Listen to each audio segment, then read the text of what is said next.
श्री सीताराम चंद्राभ्याम नमः।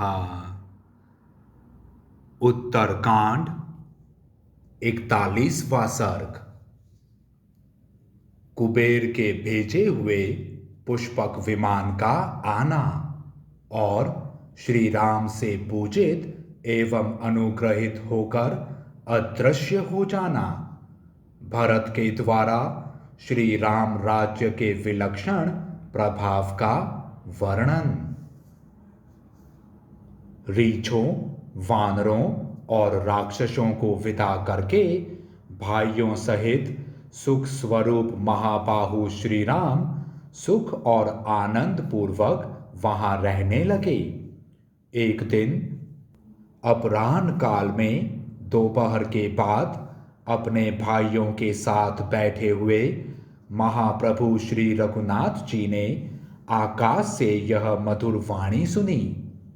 सौम्य श्री राम, आप मेरी ओर प्रसन्नतापूर्ण मुख से दृष्टिपात करने की कृपा करें। प्रभु, आपको विदित होना चाहिए कि मैं कुबेर के भवन से लौटा हुआ पुष्पक विमान हूँ।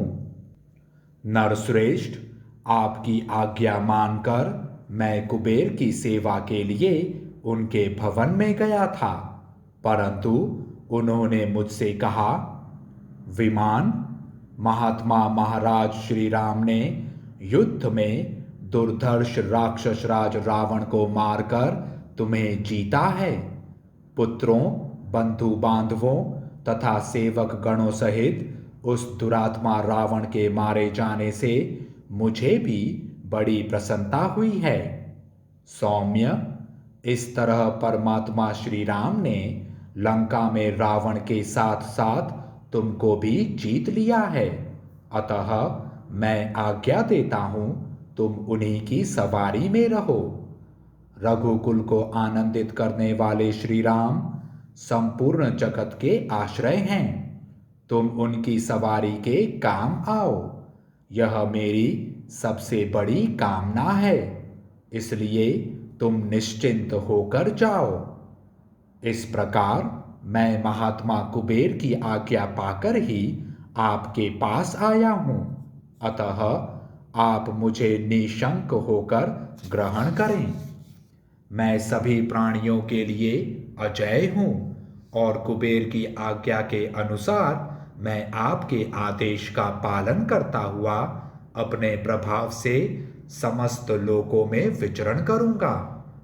पुष्पक के ऐसा कहने पर महाबली श्री राम ने उस विमान को पुनः आया देख उससे कहा, विमान राज पुष्पक, यदि ऐसी बात है तो मैं तुम्हारा स्वागत करता हूं। कुबेर की अनुकूलता होने से हमें मर्यादा भंग का दोष नहीं लगेगा। ऐसा कहकर महाबाहु श्री राम ने लावा, फूल, धूप और चंदन आदि के द्वारा पुष्पक का पूजन किया और कहा, अब तुम जाओ, जब मैं स्मरण करूं तब आ जाना। आकाश में रहना और अपने को मेरे वियोग से दुखी न होने देना। मैं यथा समय तुम्हारा उपयोग करता रहूंगा।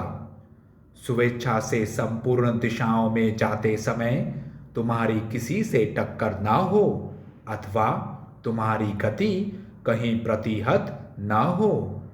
पुष्पक ने एवमस्तु कहकर उनकी आज्ञा शिरोधार्य कर ली। इस प्रकार श्री राम ने उसका पूजन करके जब उसे जाने की आज्ञा दे दी, तब वह पुष्पक वहां से अपनी अभीष्ट दिशा को चला गया। इस प्रकार पुण्यमय पुष्पक विमान के अदृश्य हो जाने पर भरत जी ने हाथ जोड़कर श्री रघुनाथ जी से कहा, वीरवर, आप देव स्वरूप हैं, इसीलिए आपके शासन काल में मनुष्येतर प्राणी भी बारंबार मनुष्यों के समान संभाषण करते देखे जाते हैं। राघव, आपके राज्य पर अभिषिक्त हुए 1 मास से अधिक हो गया, तब से सभी लोग निरोग दिखाई देते हैं।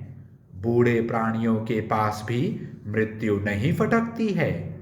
स्त्रियां बिना कष्ट सहे प्रसव करती हैं। सभी मनुष्यों के शरीर हृष्ट पुष्ट दिखाई देते हैं। राजन, पूर्ववासियों में बड़ा हर्ष छा रहा है। मेघ अमृत के समान जल गिराते हुए समय पर वर्षा करते हैं। हवा ऐसी चलती है कि इसका स्पर्श शीतल एवं सुखद जान पड़ता है। राजन, नगर और जनपद के लोग इस पुरी में कहते हैं कि हमारे लिए चिरकाल तक ऐसे ही प्रभावशाली राजा रहे। भरत की कही हुई ये सुमधुर बातें सुनकर नृपश्रेष्ठ श्री रामचंद्र जी बड़े प्रसन्न हुए। इस प्रकार श्री वाल्मीकि निर्मित आर्ष रामायण आदि काव्य के उत्तरकांड में 41वां सर्ग पूरा हुआ। जय श्री राम।